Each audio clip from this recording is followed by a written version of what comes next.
So ayan guys, welcome again to my YouTube channel. Ayan, ngayon naman yung gagawin ko, papakita ko sa inyo yung mga healthy gulay. Ay, charot, healthy gulay.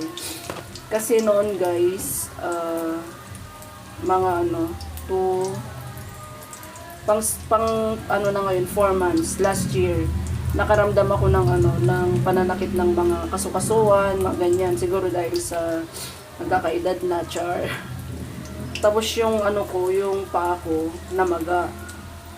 So, magpapa-check up na sana ako noon. Kasi nahirapan na akong lumakad. Ang sabi ng ate ko, try ko daw tong mga gulay, i-blend. Kasi ganun din daw yung naramdaman niya. So, trinay ko ngayon. Awa ng Diyos guys, nawala yung pamamaga ng paa ko.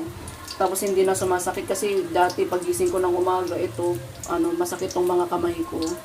Hindi ko dahan-dahan mo nang iganyan kasi parang ang kapal-kapal. Parang kapal-kapal tong kamay ko. So simulan nag-start akong uminom nito, i-blend ko muna.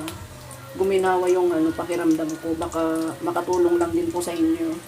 Kaya i-share ko lang. So ang gagawin ko guys, meron akong dahon ng sili. Ayan So maglalagay tayo ng 5 piraso. Ayan, kaya may ganito ako lagi. Every morning, yan ginagawa ko. Hindi na ako nagkakape, hindi na ako umiinom ng soft drinks. Natanggal ko lahat yun guys. Tapos meron tayong saluyot. Ayan, 5 piraso, 5 dahon din ng saluyot. Ayan. Ito hindi ko muna inugasan guys kasi masisira eh. Tapos meron tayong malunggay. Yan, meron tayong malunggay. Naubos ko na rin yung tanim ko sa taas sa kukuha kasi sa isang araw 3 beses ako nagbe-blend. Umaga pa lang bago ako mag-almusal, 2 basong tubig. Tapos ito, iniinom ko na to. Tapos maglalagay din tayo ng celery. Yan. Maglalagay ako ng celery. Kahit konti-konti lang guys. Basta may lang, mainom. Tapos, sasaman pa natin to ng dahon ng kamote. Mamimitas tayo sa taas kasi wala na eh. Tapos maglalagay tayo guys ng saba. Ayan Ito yung nabili ko kasi mabilis mahinog. Pwede yung hinog na hinog guys. Hatiin nyo lang. Pwede din kayo maglagay ng apple para lang mainom kasi iba yung lasa kasi pag purong gulay. So ayan, maglalagay tayo ng saba, saging. Pwede kayo maglagay ng prutas na apple, orange, pongkan, mga ganun. Ayan po na ilalagay ko. Tapos maglalagay tayo ng torneri. Ayan yung luya na dilaw. Kahit konti lang guys. So ilalagay ko muna dun kasi huhugasan ko pa yan. Tapos mayroon tayong carrots. Yan. Tuwing umaga ganito guys yung ginagawa ko. Nakatulong sa akin yun. Hindi na namaga tsaka hindi ko na nararamdaman yung pananakit ng aking katawan. Tapos meron tayong pipino. Yan. Okay lang din naman kahit konti lang. Basta may mailagay lang kayo dyan. Ayan, naglagay na tayo ng pipino. So, okay na to. Maglalagay tayo ng lemon. Ipigaan natin guys ng lemon. Ayan. Lagyan na natin dito.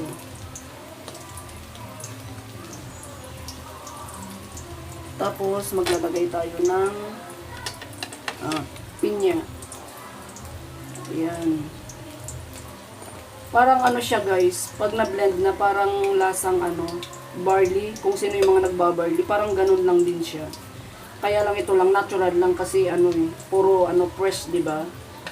So maglalagay tayo ng 4. Kayo kung ilan yung gusto niyo. Kasi yan celery, carrots, pinya, yan yung gamot talaga sa tsaka turmeric, yan yung gamot sa mga kasukasuan natin. Para kasi yung mga ugat natin nagbarado na, di ba? So yung mga gulay naman, yan pang digest, yung saluyot, maganda yung pakiramdam kasi mailalabas niya lahat yung mga toxic na kinain natin. So, tatakpan natin. Tapos kukuha muna tayo guys ng dahon ng kamote sa taas. Ayan, bago natin sila i-blend.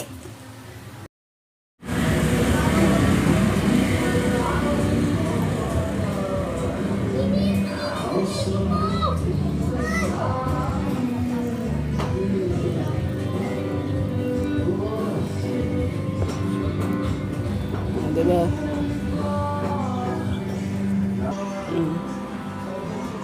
Diba meron ng ano yan?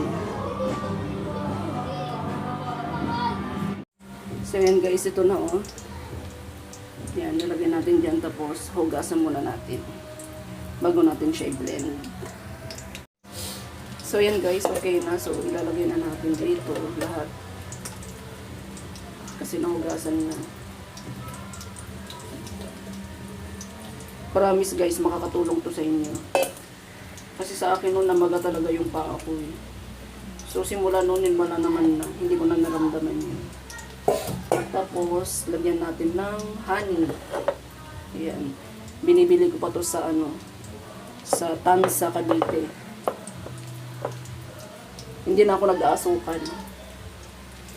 Ito pwede sa mga may sakit sa diabetes. Ayan. Lagyan lang ng konti guys. Kasi matamis to eh. Poro kasi to eh. Tapos lalagyan natin ng water.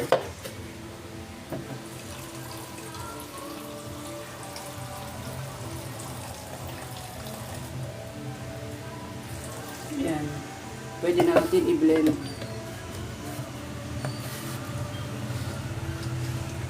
So, kunin natin yung blender.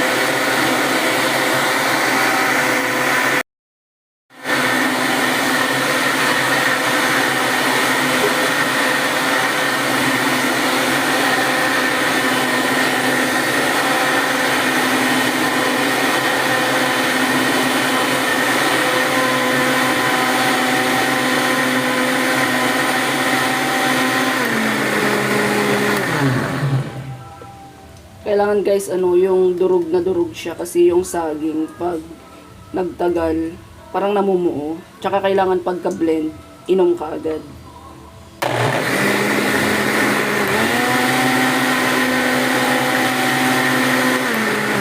Makikita naman natin pag wala na yung yung mga green na namumuo. So, ayan, pwede, hindi pa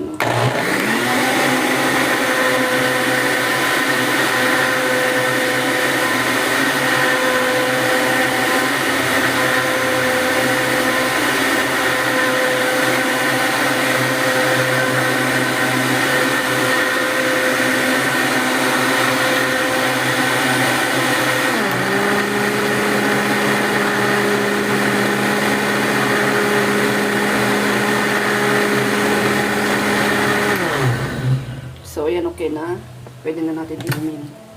Yung tanggalin na natin. So, ayan guys. So, inumin na natin. Natanggal ko to eh. Natanggal ko yung pag-inom ko ng soft drinks. Tapos, hindi na rin ako nagkakape. Hindi na ako umiinom ng kape. Basta, sa umaga, pag gising ko ng umaga, 2 basong tubig na natural lang na tubig. Yan yung iniinom ko. Tapos, susunod ka na to, magbe-blend na ako ng ganito. Ayan, di ba para siyang green barley. Tapos, ito kasi pinagkaiba, natural kasi wala siyang chemical dahil puro sariwa yung blended natin. Pwede kayong maglagay ng orange, apple, kung yung prutas na gusto nyong kainin. Yan. Pwede nyong ilagay diyan para masarap to guys.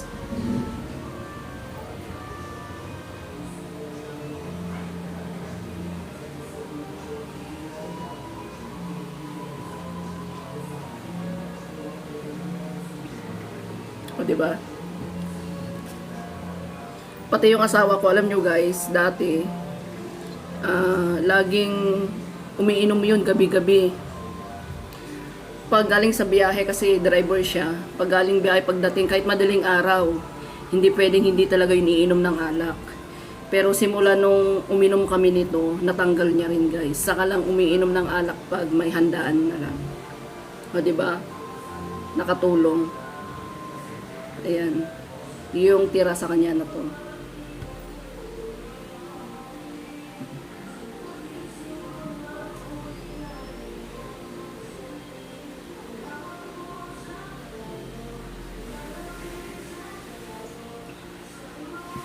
Promise guys, itry nyo.